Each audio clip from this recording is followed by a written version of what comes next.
ನಮಸ್ಕಾರ. ನೀವು ನೋಡ್ತಾ ಇದ್ದೀರಾ ನ್ಯೂಸ್ 18 ಡಿಜಿಟಲ್ ಕಾಂಟೆಂಟ್. ನಾನು ನವಿತಾ ಜೈನ್. ಇವತ್ತಿನ ಡಿಜಿಟಲ್ ಕಾಂಟೆಂಟ್ ಅಲ್ಲಿ ಪಂಚರಾಜ್ಯಗಳ ಚುನಾವಣಾ ಫಲಿತಾಂಶ ಯಾವ ರೀತಿಯಾಗಿ ನಿರೀಕ್ಷೆಯನ್ನು ಮೀರಿ ಬದಲಾವಣೆಯನ್ನ ತಂದಿದೆ ಅನ್ನೋದನ್ನ ನಾವು ಗಮನಿಸ್ತಾ ಇದ್ದೀವಿ. ಇವತ್ತಿನ ಪಂಚರಾಜ್ಯಗಳ ಚುನಾವಣೆಗಳಲ್ಲಿ ಅನೇಕ ಪಕ್ಷಗಳು ಧೂಳೀಪಟ ಆಗಿದೆ. ಅದರಲ್ಲೂ ಕೂಡ ತಮಿಳುನಾಡಿನ ವಿಚಾರವನ್ನೇ ನಾವು ಗಮನಿಸ್ತಾ ಹೋದ್ರೆ ತಮಿಳುನಾಡಿನಲ್ಲಿ ಡಿಎಂಕೆ ಪಕ್ಷ ಟಿವಿಕೆ ಪಕ್ಷದ ಎದುರು ಮಖಾಡೆ ಮಲಗಿದೆ, ಸೋಲನ್ನ ಅನುಭವಿಸಿದೆ. ಈ ಮೂಲಕ ತೀವ್ರ ಮುಖಭಂಗವನ್ನ ಅನುಭವಿಸಿದೆ. ಆದ್ರೆ ಪ್ರಮುಖವಾಗಿ ತಮಿಳುನಾಡಿನಲ್ಲಿ ಡಿಎಂಕೆ ಇಷ್ಟರ ಮಟ್ಟಿಗೆ ಒಂದು ಹೀನಾಯ ಸೋಲನ್ನ ಕಾಣುತ್ತೆ ಅಂತ ಅಂದುಕೊಂಡಿರ್ಲಿಲ್ಲ. ಕಾರಣ ಡಿಎಂಕೆಯ ಮುಖ್ಯಮಂತ್ರಿ, ಕಳೆದ ಬಾರಿಯ ಮುಖ್ಯಮಂತ್ರಿಯೇ ಸ್ಟಾಲಿನ್ ಅವರೇ ಇದೀಗ ಕೊಳತ್ತೂರು ಕ್ಷೇತ್ರದಲ್ಲಿ ಸೋಲನ್ನ ಅನುಭವಿಸಿದ್ದಾರೆ. ಈ ಮೂಲಕ ಡಿಎಂಕೆ ಭಾರಿ ಮುಖಭಂಗವನ್ನ ಅನುಭವಿಸಿದೆ. ಹಾಗಾದ್ರೆ ಯಾರ ವಿರುದ್ಧ ಸ್ಟಾಲಿನ್ ಅವರು ಸೋಲನ್ನ ಅನುಭವಿಸಿದ್ದಾರೆ? ಈ ಒಂದು ಸೋಲಿಗೆ ಪ್ರಮುಖ ಕಾರಣಗಳು ಏನೇನು? ಹಾಗಾದ್ರೆ ಈಗ ಟಿವಿಕೆಯ ಅಭ್ಯರ್ಥಿ ಗೆಲುವನ್ನ ಸಾಧಿಸಿದ್ದಾರಲ್ಲ, ಅವರ ಹಿನ್ನೆಲೆ ಏನು ಅಂತ ನಾವು ನೋಡ್ತಾ ಹೋಗೋದಾದ್ರೆ ಈಗಾಗಲೇ ಈ ಒಂದು ವಿಚಾರದ ಬಗ್ಗೆ ಮಾಹಿತಿಯನ್ನ ಕೊಡ್ತಾ ಹೋಗ್ತೀನಿ. ಆದ್ರೆ ಅದಕ್ಕಿಂತ ಮುಂಚೆ ನೀವು ನ್ಯೂಸ್ 18 ಕನ್ನಡದ ಯೂಟ್ಯೂಬ್ ಚಾನಲ್ ಅನ್ನ ಸಬ್ಸ್ಕ್ರೈಬ್ ಮಾಡಿಲ್ಲ ಅಂತ ಹೇಳಿದ್ರೆ ಸಬ್ಸ್ಕ್ರೈಬ್ ಮಾಡಿ, ಲೈಕ್ ಮಾಡಿ, ಶೇರ್ ಮಾಡಿ. ಅದೇ ರೀತಿಯಾಗಿ ನ್ಯೂಸ್ 18 ಕನ್ನಡದ ಇನ್ಸ್ಟಾಗ್ರಾಮ್ ಹಾಗೇನೆ ಫೇಸ್ಬುಕ್ ಪೇಜ್ ಅನ್ನ ಫಾಲೋ ಮಾಡೋದನ್ನ ಮರಿಬೇಡಿ. ಈಗಾಗಲೇ ನಾನು ಹೇಳ್ತಾ ಇದ್ದೆ, ಡಿಎಂಕೆ ತಮಿಳುನಾಡಲ್ಲಿ ಹೀನಾಯ ಸೋಲನ್ನ ಕಾಣಿದೆ, ತೀವ್ರ ಮುಖಭಂಗವನ್ನ ಅನುಭವಿಸಿದೆ. ಈ ಮೂಲಕ ಟಿವಿಕೆ ಪಕ್ಷ ಯಾವ ರೀತಿಯಾಗಿ ಡಿಎಂಕೆಯನ್ನ ಧೂಳೀಪಟ ಮಾಡಿದೆ ಅನ್ನೋದನ್ನ ನಾವು ಗಮನಿಸಬಹುದು. ಯಾರು ಕೂಡ ಅಂದ್ಕೊಂಡಿರ್ಲಿಲ್ಲ. ಚುನಾವಣೋತ್ತರ ಸಮೀಕ್ಷೆಗಳು ಕೂಡ ಒಂದೆರಡನ್ನ ಹೊರತುಪಡಿಸಿದ್ರೆ ಎಲ್ಲವೂ ಕೂಡ ಡಿಎಂಕೆಯ ಪರವಾಗಿ ಕೊಟ್ಟಿದ್ವು.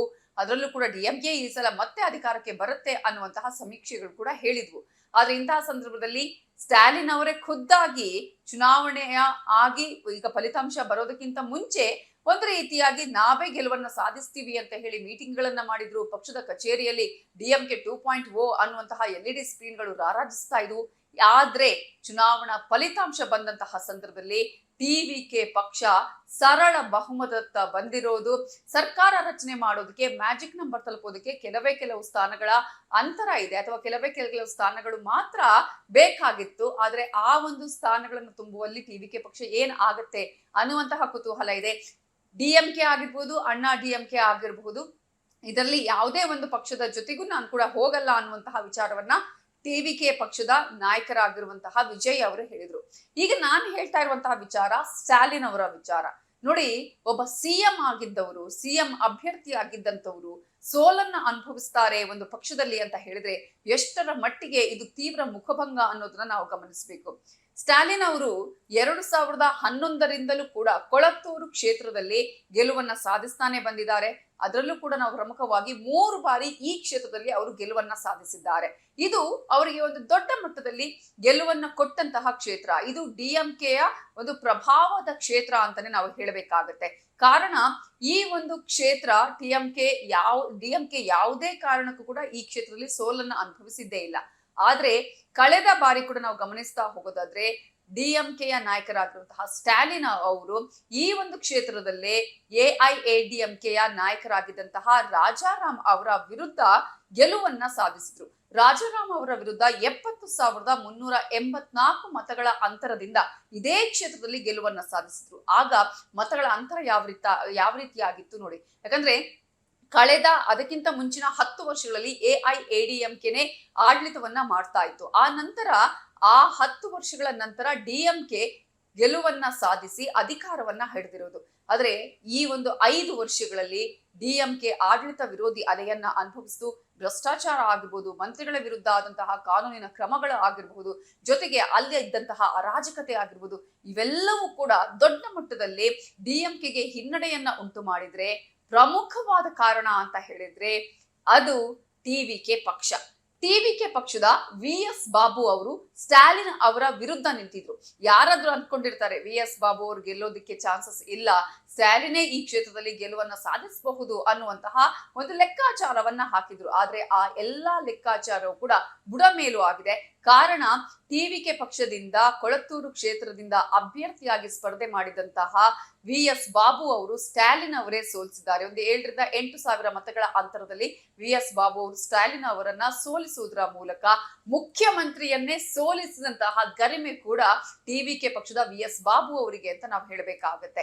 ನೋಡಿ, ಟಿವಿಕೆ ಪಕ್ಷ ಯಾವ ರೀತಿಯಾಗಿ ಅಲೆಯನ್ನ ಎಬ್ಬಿಸ್ತು, ಟಿವಿಕೆ ಪಕ್ಷದ ಈ ಒಂದು ಅಲೆ ಮಹಿಳೆಯರಾಗಿರ್ಬೋದು, ವೃದ್ಧರಾಗಿರಬಹುದು, ಯುವಕರಾಗಿರ್ಬೋದು, ಇವ್ರು ಎಲ್ರಿಗೂ ಕೂಡ ಒಂದು ದೊಡ್ಡ ಮಟ್ಟದಲ್ಲಿ ಒಂದು ಹೊಸ ಚೇಂಜಸ್ ಅನ್ನ ಕಾಣಿಸ್ತು. ಅದರಲ್ಲೂ ಕೂಡ ದಳಪತಿ ವಿಜಯ್ ಅವರಿಗೆ ಇದ್ದಂತಹ ಫ್ಯಾನ್ ಬೇಸ್ ಕೂಡ ಅಷ್ಟೇ ದೊಡ್ಡ ಮಟ್ಟದಲ್ಲಿ ಟಿವಿಗೆ ಈ ರೀತಿಯಾಗಿ ಸ್ಥಾನಗಳನ್ನ ಗೆಲ್ಲೋದಕ್ಕೆ ಸಾಧ್ಯ ಆಯ್ತು. ನಾವು ಆಗ್ಲೇ ಹೇಳ್ತಾ ಇದ್ದೆ, ಸ್ಟಾಲಿನ್ ಅವರು ಒಬ್ಬ ಮುಖ್ಯಮಂತ್ರಿಯೇ ಒಂದು ಕ್ಷೇತ್ರಗಳಲ್ಲಿ ಸೋಲ್ತಾರೆ ಅಂತ ಹೇಳಿದ್ರೆ ಆ ಒಂದು ಪಕ್ಷದಲ್ಲಿ ಯಾವ ರೀತಿಯಾಗಿ ಏನೆಲ್ಲ ಬೆಳವಣಿಗೆಗಳಿಗೆ ಇದು ಕಾರಣ ಆಗಬಹುದು ಅನ್ನುವಂಥದ್ದು. ಜೊತೆಗೆ ಒಂದ್ ಕಡೆ ಅಭ್ಯರ್ಥಿಗಳ ಆಯ್ಕೆ ಆಗಿರ್ಬೋದು, ಸ್ಟಾಲಿನ್ ಅವರ ವಿಚಾರದಲ್ಲಿ ಜನರಿಗಿದ್ದಂತಹ ಒಂದಷ್ಟು ಬೇಸರಗಳಾಗಿರಬಹುದು, ಇವೆಲ್ಲವೂ ಕೂಡ ಅವರ ಸೋಲಿಗೂ ಕೂಡ ಕಾರಣ ಆಗಿದೆ. ಈ ಹಿಂದೆ ನಾನು ಆಗ್ಲೇ ಹೇಳಿದಕ್ಕೆ AIADMKಯ ರಾಜಾರಾಮ ಅವರನ್ನ ಸೋಲಿಸಿದ್ರು ಇದೇ ಸ್ಟಾಲಿನ್ ಅವರು. ಇದೀಗ ಇವರನ್ನ ಬಾಬು ಅವರು ಸೋಲ್ಗೆ ಕಾರಣರಾಗಿದ್ದಾರೆ ಸ್ಟಾಲಿನ್ ಅವರು. ಅದಕ್ಕಿಂತಲೂ ಮುಂಚೆ ನಾವು VS ಬಾಬು ಯಾರು ಅಂತ ನಾವು ಗಮನಿಸ್ತಾ ಹೋಗೋದಾದ್ರೆ 75 ವರ್ಷದ VS ಬಾಬು ಅವರು ಹಿರಿಯ ರಾಜಕಾರಣಿ, ಜೊತೆಗೆ ಮಾಜಿ ಶಾಸಕರು ಕೂಡ ಹೌದು. 2006ರಲ್ಲಿ ಇದೇ DMK ಅಭ್ಯರ್ಥಿಯಾಗಿ ಅವರು ಪುರಸವಾಲ್ಕಂ ಅನ್ನುವಂತಹ ಕ್ಷೇತ್ರದಿಂದ ಗೆದ್ದಿದ್ರು. ಆ ಚುನಾವಣೆಯಲ್ಲಿ AIADMK ಪ್ರತಿಸ್ಪರ್ಧೆಯನ್ನ 90,000ಕ್ಕೂ ಹೆಚ್ಚು ಮತಗಳ ಅಂತರದಿಂದ ಸೋಲಿಸಿದ್ರು. 2006ರಿಂದ 2011ರವರೆಗೆ ಶಾಸಕರಾಗಿ ಸೇವೆಯನ್ನ ಕೂಡ ಸಲ್ಲಿಸಿದ್ದಾರೆ. 2026ರಲ್ಲಿ ಟಿವಿಕೆ ಪಕ್ಷವನ್ನ ಇದೇ ಬಾಬು ಅವರು ಸೇರ್ಕೊಂಡು ಪಕ್ಷದ ಜನರಲ್ ಸೆಕ್ರೆಟರಿಯಾಗಿ ಕೂಡ ಪಕ್ಷದ ಪ್ರಮುಖ ನಾಯಕರಾಗಿ ಚುನಾವಣೆಯಲ್ಲಿ ಗುರುತಿಸಿಕೊಂಡಿದ್ರು. ಈ ಒಂದು ಪಕ್ಷದಲ್ಲಿ ಗುರುತಿಸಿಕೊಂಡಿದ್ರು. ಇವರು ಸ್ಟಾಲಿನ್ ಅವರ ವಿರುದ್ಧವೇ ನಿಂತಾಗ ಸಾಕಷ್ಟು ಮಾತುಗಳು ಕೂಡ ಕೇಳಿ ಬಂದಿತ್ತು. ಆದ್ರೂ ಕೂಡ DMK ಆಗಿರಬಹುದು ಅಥವಾ ಈ ಒಂದು ಪಕ್ಷದಲ್ಲೇ ಇದ್ದುಕೊಂಡು ಆ ಪಕ್ಷದ ಒಳಗಿನ ಅಂತರಂಗ ಏನು ಅನ್ನೋದು ಗೊತ್ತಿತ್ತು ಬಾಬು ಅವರಿಗೆ. ಈ ಹಿನ್ನೆಲೆಯಲ್ಲಿ ದೊಡ್ಡ ಮಟ್ಟದಲ್ಲಿ ಅಲೆ ಕೂಡ ಕಂಡು ಬಂದಿದ್ದನ್ನ ನಾವು ಗಮನಿಸಬಹುದು. ಈಗ DMK ನಾಯಕ, DMKಯ ಮುಖ್ಯಮಂತ್ರಿ ಅಥವಾ ತಮಿಳುನಾಡಿನ ಮುಖ್ಯಮಂತ್ರಿ ಆಗಿದ್ದಂತಹ ಸ್ಟಾಲಿನ್ ಅವರನ್ನೇ ಸೋಲಿಸುವುದರ ಮೂಲಕ ಒಂದು ಹಿಸ್ಟ್ರಿಯನ್ನೇ ಕ್ರಿಯೇಟ್ ಮಾಡಿದ್ದಾರೆ VS ಬಾಬು ಅಂತ ಹೇಳಿದ್ರು ಕೂಡ ತಪ್ಪಾಗ್ಲಿಕ್ಕಿಲ್ಲ. ಹಾಗಾಗಿ VS ಬಾಬು ಅವರಿಗೆ ಮುಂದಿನ ದಿನಗಳಲ್ಲಿ ಯಾವ ರೀತಿಯಾಗಿ ಯಾವ ಒಂದು ಸಚಿವ ಸಂಪುಟದಲ್ಲಿ ಸ್ಥಾನ ಸಿಗುತ್ತೆ, ಯಾವ ಮಂತ್ರಿ ಆಗ್ತಾರೆ ಅನ್ನುವಂತಹ ಕುತೂಹಲವು ಕೂಡ ಇದ್ದೇ ಇದೆ. ನೋಡೋಣ ಏನ್ ಆಗತ್ತೆ ಈ ಒಂದು ಸಚಿವ ಸಂಪುಟ ವಿಸ್ತರಣೆ ಅಥವಾ ಸಚಿವ ಸಂಪುಟವನ್ನ ಆಯ್ಕೆ ಮಾಡುವ ಸಂದರ್ಭದಲ್ಲಿ ಇವರಿಗೆ ಸಿಗುವಂತಹ ಮಂತ್ರಿ ಸ್ಥಾನ ಏನು ಅನ್ನೋದು. ಇದುವೇ ಈ ಹೊತ್ತಿನ News18 digital content. Thank you.